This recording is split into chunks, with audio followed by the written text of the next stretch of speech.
Alright, hello everyone. This is Vicki Verley, the Rock and Roll Prophetess. Today we're going to take a look at the eclipse chart. It's eclipse season, and this is a full moon eclipse in October 18th, 2013, taking place at 25 degrees of Aries, and with 25 opposing the Sun at 25 Libra. Now that's almost, again, that's that point I always speak of, that 26, and it's almost there. It's 45 minutes. It's almost that 26 point Sag of that galactic center. But the thing other than that, this eclipse point is at this 25. Everything else is falling in these lower degrees, give or take around 10 degrees. We've got lots and lots of placements there. We've got the South Node at 7 degrees. We've got Chiron at 9 degrees. We've got Pluto at 9 degrees. Uranus at 9 degrees. Saturn at 12. Node at the 7. I thought there was some down here, maybe not. So there's a lot of these, but that just strikes me. Everything's like that 9. We've got the Pluto square Uranus again at 9 degrees, but Chiron is at 9, and these other planets are at those degrees. So these are in every, we've got water mutable, fire cardinal, we've got all these. So everybody with planets around those degrees, right around 10 degrees, you're going to get hit some way or another here. Squared, conjuncted, you name it. But you've got plenty of ways to get hit. So that's something, if you're not that into astrology, you might want to get your chart done to find that out. But those of you, I think the people that watch this kind of have somewhat of a knowledge of astrology. So, if you got those 10 degrees, 9, 10 degrees, 11, either side of 10 degrees. Oh, here it was, Venus at 12 Sag. You're being affected. And you want to kind of take a look at it. It could be innumerable ways. But you will be affected by this time. Now, eclipses, full moon eclipse, full moon is culmination. Full moon eclipses eclipse something out of your life in general. That's usually how that's going to go. So with, the textbook with Aries Libra is me and you, our relationship, 1st and 7th house, right? So relationships could come to an end, but it's not just, relationships are going to come to an end. I don't want to just make this blanket statement. Aspects of relationships could be coming to an end. That could definitely be part of it. You're going to eclipse this part out. You don't have to throw the baby out with the bathwater. You don't have to throw out the whole relationship. Maybe you're just going to eclipse certain things out of your life, or will be eclipsed for you. Sometimes, eclipses, although, because Aries makes me think like, I'll do it. I'm going to do it, Aries, And, but with Pluto square Uranus, it could be, eclipsed out of your life for you. Pluto, if you don't do it, it'll be done for you. Saturn returns, those kind of things. That's going to take it right out of you. So yeah, we do have this Pluto square Uranus, and it also, I thought it was square in the nose, but it's not. But there's an interaction with the nodes, there's an interaction with Chiron. So all this is going on too. So Pluto is digging deep, Chiron is old wounds, those are the types of things that come to mind there. Node is, what you're going to do. Saturn is here too. This falls right in between there, so it's active, it's activated. It's all karmic. It's karmic in relationships. Seems to be like the big thing here. And these are these karmic relationships, and these karmic relationships are thrown in our path because we want to learn and grow something. This is we know about this on a soul level. This isn't just life handing you crap. You're in, and you've got to deal with it. These are things that we've signed up for, especially with Saturn and the node being involved. No doubt about it. You've signed up for this. You signed up for this relationship. You signed up for this growth opportunity is what it's going to be. So instead of bitching about it, look deep. Say, well, what is, why? What am I learning from this? What can I grow from this? Try to look at it that way, and it may be easier to get through, because there's transformation too. With Pluto in Scorpio, we got Pluto and Capricorn in the square, and the Scorpio nodes. This is transformation, big time. So we're all being transformed. And the longer you resist and try to hold on to old ways of Saturn And Pluto's in Capricorn too, so you know that's also doubly involved here. You know, the more difficult it's going to be for yourself. It reminds me of when I'm recording this is right after the new moon, and the Republicans taking the government hostage, and meanwhile the you know, Uranus, the people. You can't get it. They're saying, "Oh, the site is bad. The website's bad." No, it's jammed up because so many freaking people want to get health insurance. I think the people have spoken. They want health insurance, and that gets in with you know the Lilith and the Chiron with the healing, and for everybody, but the Chiron with the healing. You know, people want health insurance. I want health insurance. You know, and I don't think it's a bad thing. And these guys, they are.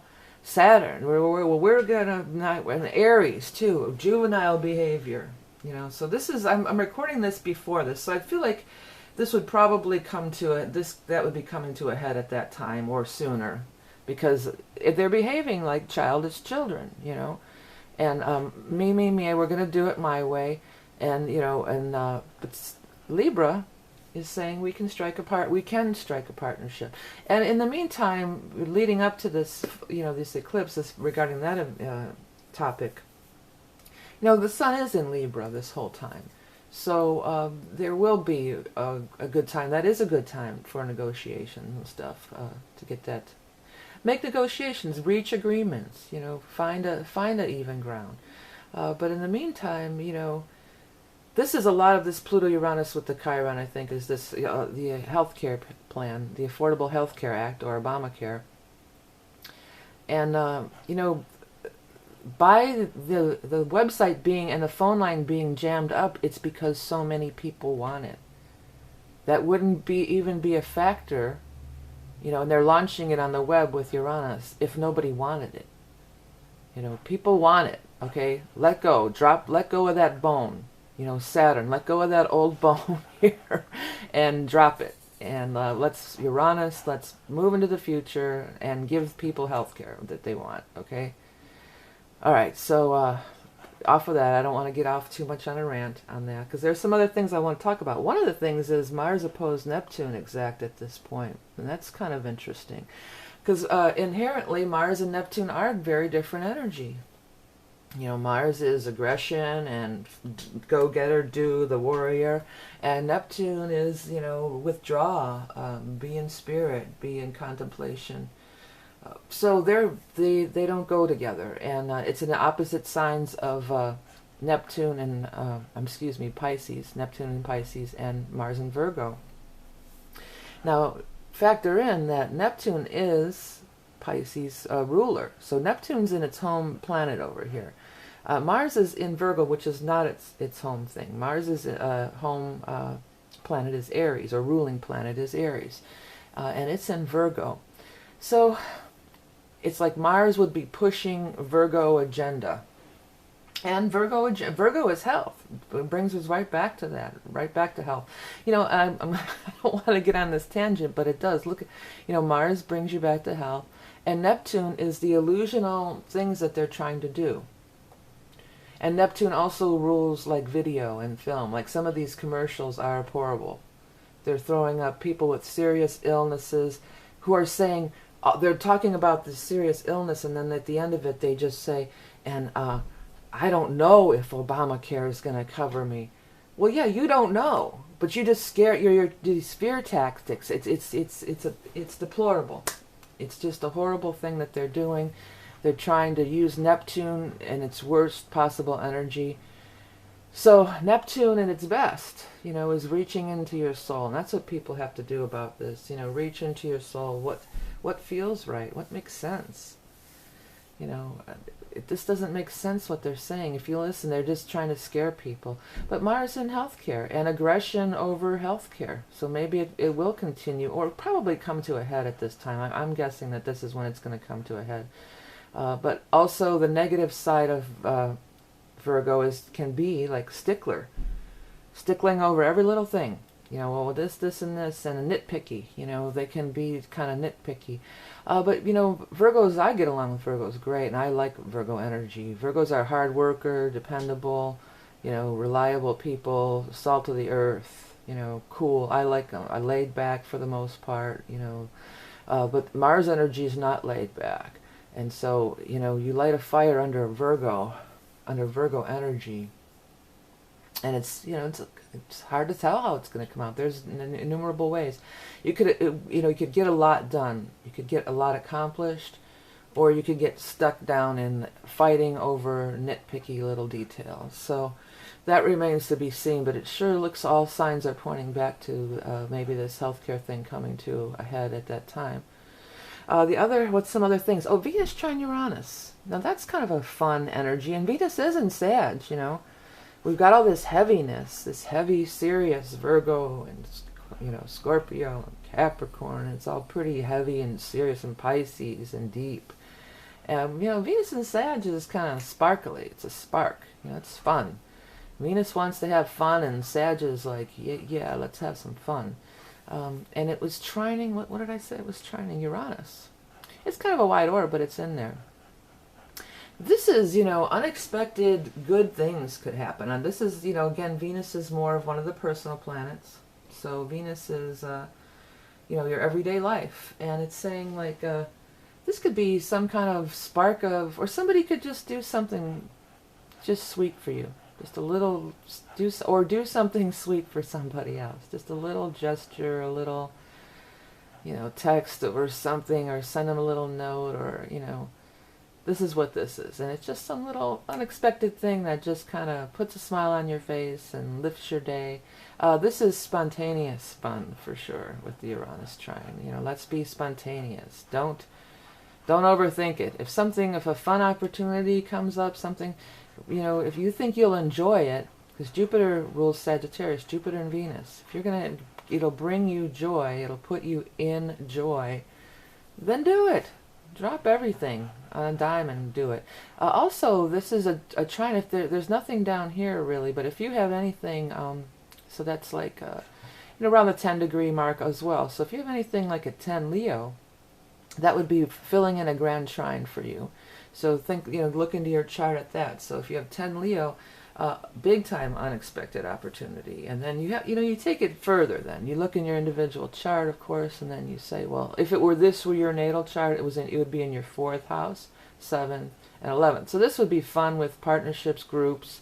4th house, you'd tie that in. And so maybe you'd meet somebody right around your house, or there's going to be an event really close to your home. Or with your family, or family reunion, or something like that. So there's, you know, you can take it so much deeper, and it really is beneficial to look at your whole chart, you know, not just this. But I'm trying to just kind of predict for everybody. Okay, back to, you know, I always take a look at these aspects. I think I was spending more time on those lately, but they were so spectacular. You know, we still have kind of like these diamond shapes going on, which are pretty cool, but I'm trying to, you know, focus more on the astrology, because I think some people were turned off by my spacing out on the aspect lines and stuff. So I'm going to keep it more meat and potatoes here, try to.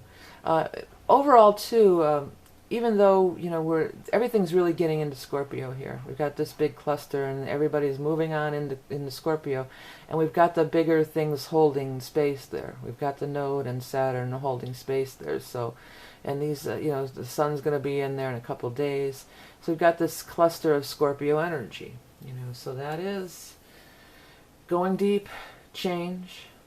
Sexuality, as always with the Scorpio, you're always going to bring that in. It's more smoldering than overt. You know, Scorpios are very smoldering sexuality. This full moon, though, is still in Libra, and it is this Aries thing. So issues of me and you, me versus you, 1st and 7th house.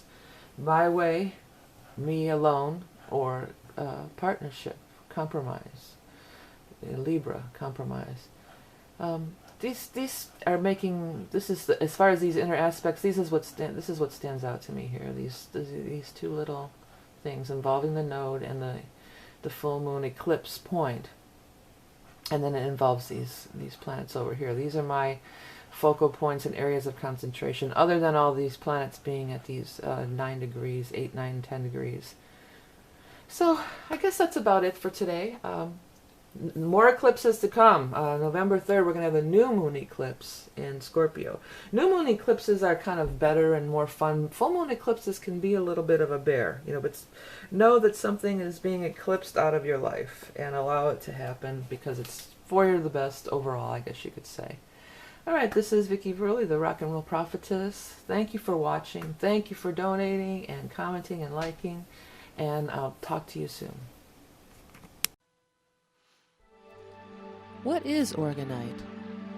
Originally discovered in the 1930s by Wilhelm Reich, orgone energy, or etheric energy, is present in living things including the human body. Reich proposed that illness occurs when our etheric body is out of balance, and that positive orgone energy could realign the etheric field, thus facilitating healing and balance of one's life force, chi or prana.